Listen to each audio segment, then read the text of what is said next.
ఓం నమః శివాయ.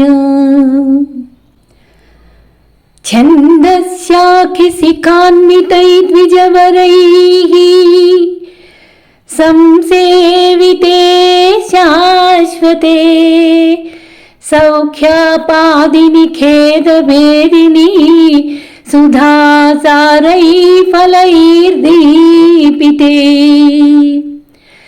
చేతపక్షిశిఖామణేత్యజవృతా సంచారమన్యైరలం నిత్యం శంకరపాదపద్మయుగళీమీడే విహారం కురు.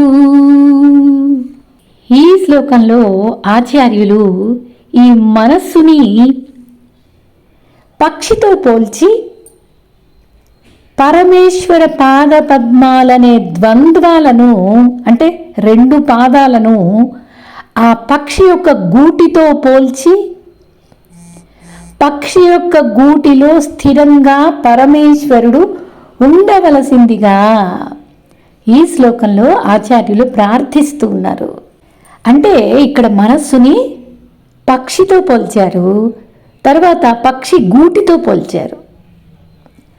పక్షి గూటిలో పక్షి ఎలా ఉంటుందో అలా నా మనస్సులో పరమాత్మని ఉండమని ప్రార్థన చేస్తున్నారు. గత శ్లోకంలో కరలగ్న మృగ అనే శ్లోకంలో మనస్సు అనేటటువంటి గుహ అనేది రాగానే ఆచార్యుల మదిలో పక్షి గూడు అనేది కూడా మెదిలి ఉంటుంది అని అనుకోవాలి. దానికి తగినట్లుగా ఈ ఉపదేశాన్ని ఈ శ్లోకంలో చూపిస్తున్నారు. ఏది చూసినా పరమేశ్వరుణ్ణి చూసిన భావన చేసే విధంగా మన ఆలోచనలు కదలాలి. ఎందుకంటే ఉన్నది మొత్తం పరమేశ్వరుడే అయినప్పటికీ సృష్టిలో మనకు అనేకాన్ని దర్శిస్తున్నాము, అనేకాన్ని చూస్తున్నాము. ఎంత చూసినా, ఏది చూసినా, ఎప్పుడు చూసినా పరమేశ్వరుని చూస్తున్నట్లుగా భావన చేయగలిగే జ్ఞానం మనకి రావడానికి ఆచార్యులు అనేక శ్లోకాలలో మనస్సులో నీవు వచ్చి ఉండు అని ప్రార్థన చేస్తున్నారు.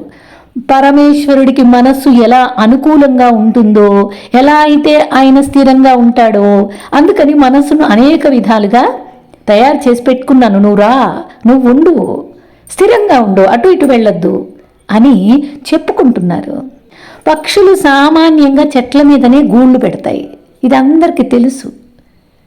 పెద్ద వృక్షాలు ఎత్తైన కొమ్మల మీద ఉండేట్లుగా అవి చూసుకుంటాయి. అది కట్టుకునే గూడు కాబట్టి కాస్తంత పెద్దదైతే ఎన్నెన్నో పక్షులు అక్కడికి వచ్చి నివాసం ఉంటాయి. పగలల్లా బాగా ఎగిరెగిరి అలసిపోయినటువంటి పక్షులు తమ గూడు కాస్తంత పెద్దదిగా ఉంటే ఎగిరి ఎగిరి వచ్చి అలసట తీర్చుకునే విధంగా ఉండాలి అని అనిపిస్తుంది ఎవరికైనా. అలాగే ఈ పక్షుల గూళ్ళు చెట్ల చివరెత్తుగా ఉంటాయి, అక్కడ కట్టుకుంటాయి. ఆ చెట్టుకున్నటువంటి మధుర ఫలాలు తీసుకోవడానికి వాటికి, ఆ పక్షులకి ఆస్కారం ఉంటుంది. పక్షుల గూడు సుధాసారంగా అమృత ప్రాయంగా ఉండేటటువంటి తీయని ఫలాలతో ప్రకాశవంతంగా ఉంటుంది అని చెప్తున్నారు ఆచార్యులు. పక్షులు అనవసరంగా అక్కడికి ఇక్కడికి ఎగరటం అనేది దాని పని.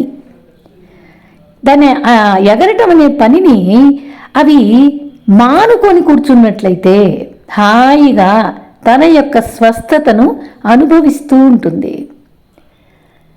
ఆ గూటిలోనే తన రెక్కలను అల్లల్లార్చుకోవచ్చు, ఎందుకంటే పెద్దదిగా కట్టాడుగా. ఆ పక్షి పెద్దదిగా కట్టుకున్నది కదా, అంటే నా మనస్సు చాలా పెద్దగా ఉంది. ఆ రెక్కల అల్లల్లార్చుకోవడానికి లేదా తనకి అనుకూలంగా తిరగటానికి, సమావేశపరచటానికి అన్ని పక్షులను ఈ మనస్సు చాలా పెద్దదిగా ఏర్పాటు చేసుకున్నాను. అందుకని ఆ పక్షులు ఎలాగైతే తిరగటానికి అవకాశంగా ఎంచుకున్నాయో, గూడు వదిలి వెళ్ళకపోతే స్వేచ్ఛగా ఉండొచ్చు గూటిలోనే అంటున్నారు. అంటే నువ్వు మనస్సు గనుక మనస్సులో ఉన్నటువంటి పాద పద్మ ద్వంద్వాలను, రెండు పాదాలను మనస్సులో ఉన్నట్లయితే, భగవంతుడి పాదాలను ఉంచుకున్నట్లయితే మనస్సు అనేది బయటికి వెళ్ళటానికి ఇంకా అవసరమేముంది? మనస్సులోనే భగవంతుడి పాదాలకు శరణాగతి చేస్తూ ఇక్కడే ఉండొచ్చు, స్వేచ్ఛగా ఉండొచ్చు, అసలు గూడు వదిలి వెళ్లాల్సిన అవసరమే లేదు అని అంటున్నారు.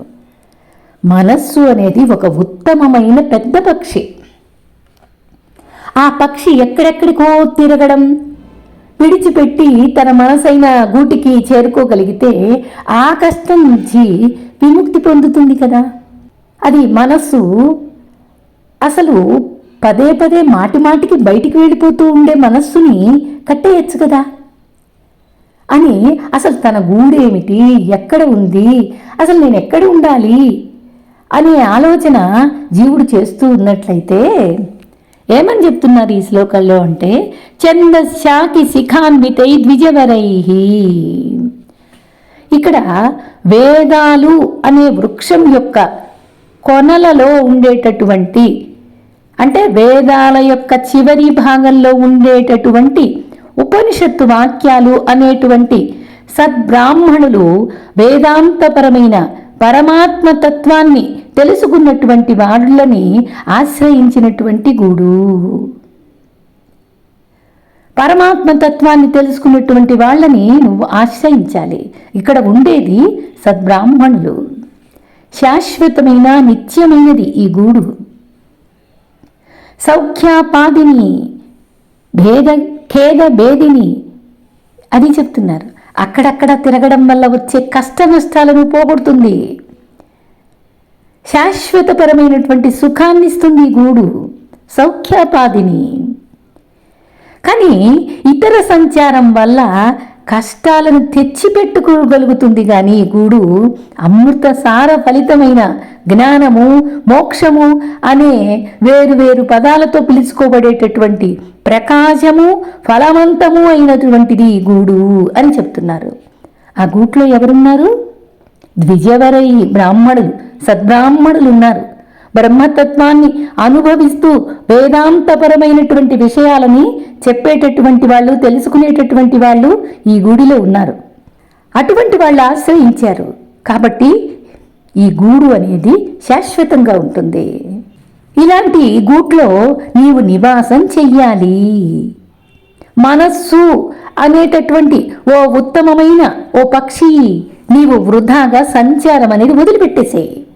వేరు విషయాలకు పరుగులు పెట్టడం అనేది విడిచిపెట్టి, ఇంకా ఇలా ఇతరాలు అనేవి ఏమాత్రం పనికిరావు నీకు. నిత్యం ప్రతిరోజు సౌఖ్యాపాదిని ఖేదభేదిని సుధాసారై ఫలైర్దీపితే, నీ పాద ద్వంద్వాలు అనేటువంటి ఈ గూట్లో విహరించు. వృధా సంచారాలు చేయడం మానేసేయి మనసా. ఇది సామాన్యమైన గూడు కాదు. వేదాల చివరి భాగమైన ఉపనిషత్తు వాక్యాలైనటువంటి విద్యావేత్తలు, పరబ్రహ్మలు అన్వేషిస్తూ వచ్చినటువంటి మహానుభావులు అలాంటి వాళ్ళు ఆశ్రయించిన గూడు ఇది అని చెప్తున్నారు. ఇక్కడ వేదాంత విషయాలను నెమరు వేసుకునేటటువంటి గూడు ఇది. నీవు తిరిగేవి ఏవి కూడా శాశ్వతమైనవి కావు అని నీకు ఈ పాటికి అనుభవంలో తెలిసి ఉంటుంది కదా. మనస్సుకు చెప్తున్నారండి ఆచార్యులు. అప్పుడు నీకు సుఖం ఎలా ఉంటుంది, ఎలా కలుగుతుంది? అవి ఈరోజు ఫలితం సుఖంగా అనిపించవచ్చు, ఈరోజు వచ్చిన ఫలితం. తర్వాత ఆ సుఖమే కష్టాలను కొని తెచ్చిపెట్టవచ్చు. అవేవి శాశ్వతంగా లేవు, శాశ్వతంగా ఉండవు అనేది మనకి తెలుస్తూనే ఉంది. అయితే ఈ గూడు మాత్రం ఒక్కటే నిత్యమైంది, సత్యమైంది. కానీ నువ్వేం చేస్తున్నావంటే సుఖాల కోసం అర్రులు చాస్తూ తిరగడం నీ దినచర్య భాగమైంది. ఇవి అన్నీ కూడా నీ సుఖాన్ని ఇస్తాయి అనుకుంటున్నావు, కానీ ఇవేవి నీకు సుఖాన్ని ఇస్తాయి అనేది ఎప్పుడు కనిపించలేదు. అనుకుని బయటికి తిరుగుతున్నావు, అలసిపోయి లోపలికొస్తున్నావు. సుఖాన్నిస్తాయి అనే నియమం లేదు, కష్టాలు రావు అనే నియమం కూడా లేదు కదా. ఇది అర్థం చేసుకో. ఇలాంటి వృధా సంచారం వల్ల నువ్వు ఏం పొందుతావని ఇలా అలసిపోతున్నావు, ఇలా తిరుగుతున్నావు. ఈ పరమేశ్వర పాదద్వంద్వాలున్నాయే, వాటిని కనుక ఆశ్రయిస్తే ఖచ్చితంగా శాశ్వత సుఖం ఇచ్చి తీరుతుంది. నువ్వు ప్రయాసపడద్దు అని మనస్సుకి బోధన అందిస్తున్నారు. ఇంకా ఇంతేకాదు, సాంసారిక కష్టాలన్నీ పోగొడుతుంది. ఏ రకమైన ఆధ్యాత్మిక తాపమైనా కావచ్చు. అంటే 3 తాపాలు ఉన్నాయి కదా, ఆది దైవిక తాపం, ఆది భౌతిక తాపం, తర్వాత ఆధ్యాత్మిక తాపం. ఏ తాపమైనా కావచ్చు, తెలిసింది కావచ్చు, తెలియంది కావచ్చు, ఏ రకమైనదైనా అన్నిటినీ పోగొట్టేటటువంటి సామర్థ్యం ఈ గూడుకు ఉంది అని స్పష్టంగా నిర్ణయించి చెప్తున్నారండి. కాబట్టి మనస్సుని సంచారానికి వదిలేద్దామా? మనస్సులో ఉన్న పాదద్వంద్వాలను పట్టుకుందామా? ఎందుకంటే ఈ గూడులో ఇంకా స్థిరంగా ఉండేటటువంటి తత్వజ్ఞానం ఉంది. ఈ గూడులో అజ్ఞానాన్ని నశింపచేసే జ్ఞానం ఉంది. ఈ గూడులో మరణాన్ని దూరం చేసి అమృత తత్వాన్ని నింపే జ్ఞానం ఉంది. సుధాసారమైన ఫలం ఉంది. కాబట్టి ఈ గూడు నీకు చాలా కావలసిన గూడు. ఆ జ్ఞాన ఫలం అందితే చాలు, ఎన్ని ఫలితాలైనా వచ్చినట్లు తెలుస్తూ ఉంటుంది.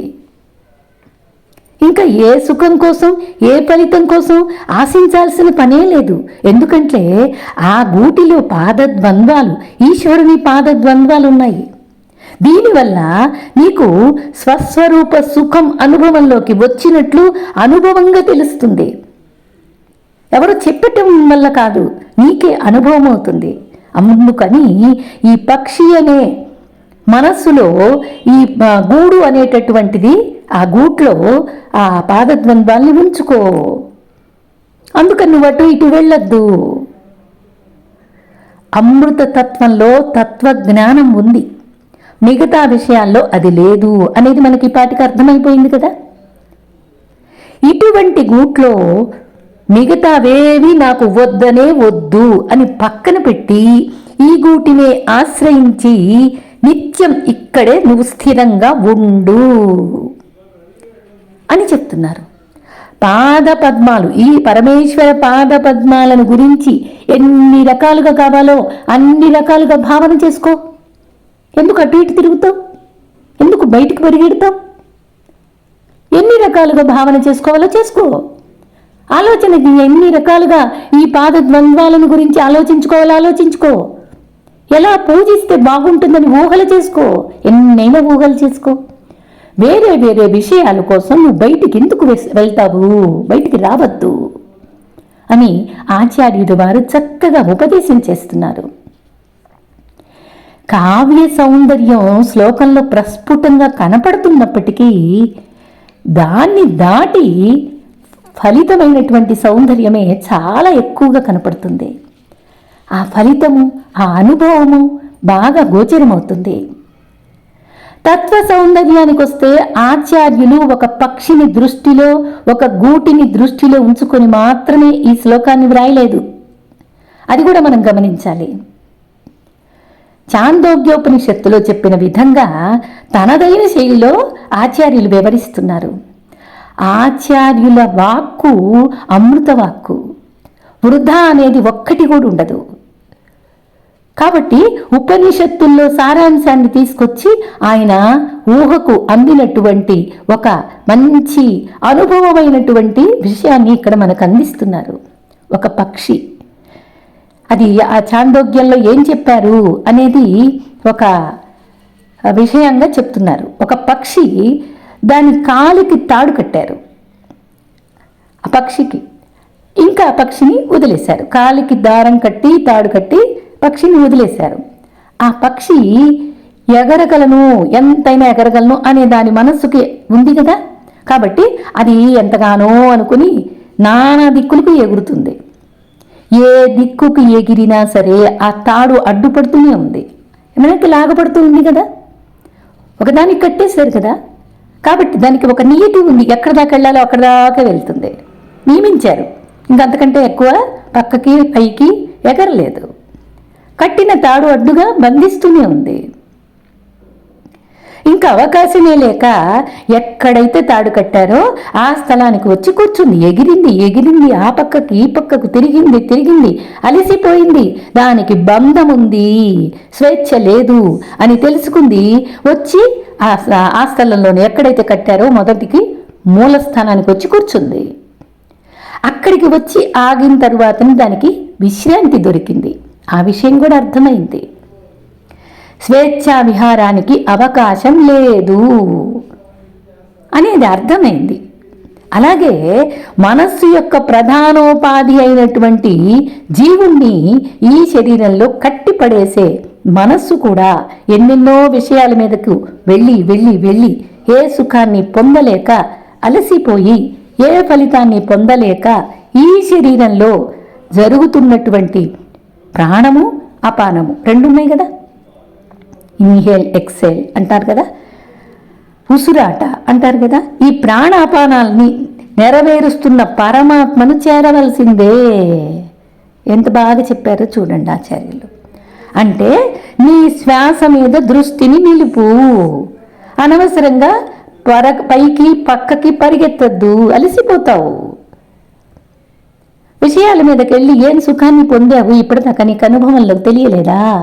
అందుకని నీలో జరగవలసినటువంటి దానికి ప్రాణ అపానాల్ని నెరవేరుస్తున్నది ఎవరు అంటే పరమాత్మ.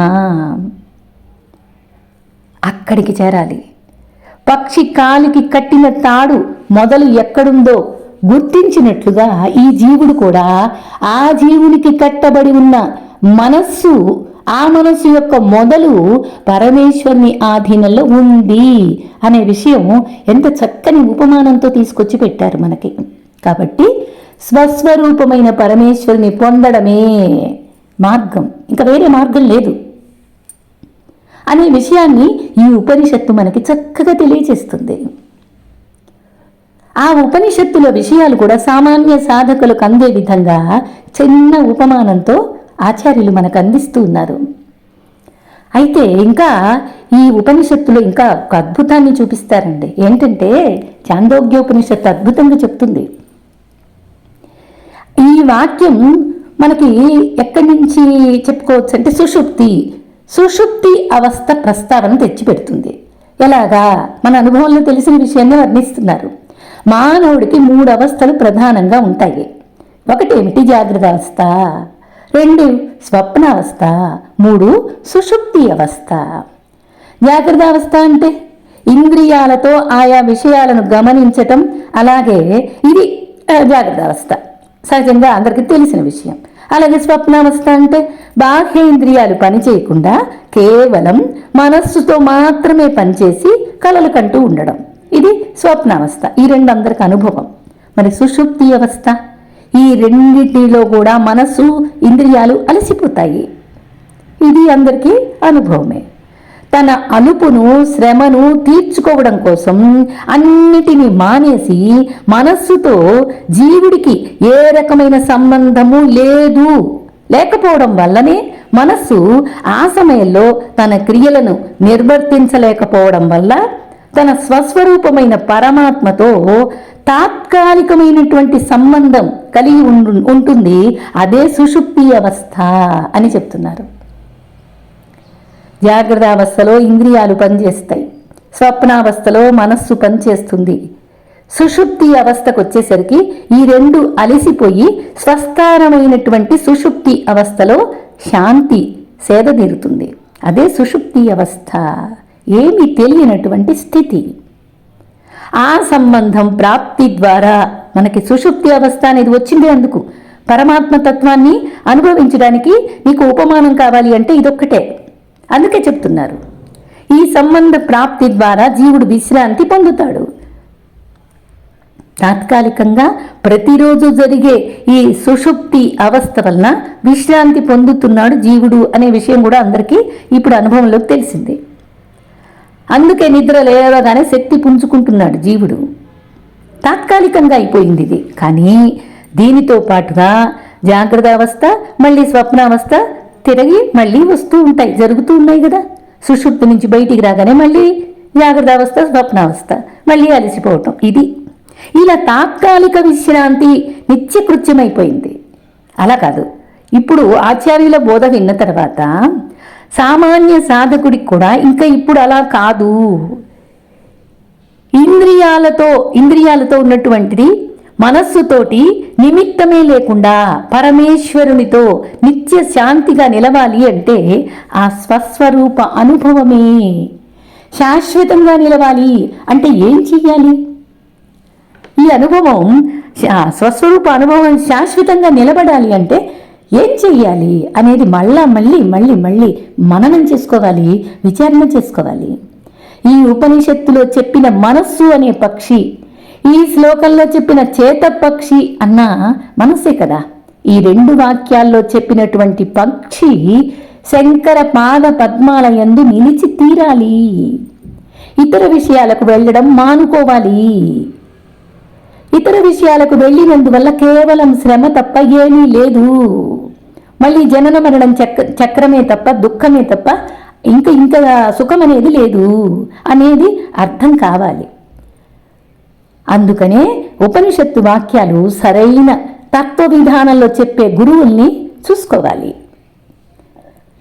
వాళ్ళకు అనుకూలంగా చెప్పే వాళ్ళని గురించి మనం మాట్లాడకూడదు. ఇక్కడ ఆచార్యులు చెప్తున్నారు, సరైన తత్వ విధానం చెప్పే గురువుల్ని మనం ఎంచుకోవాలి.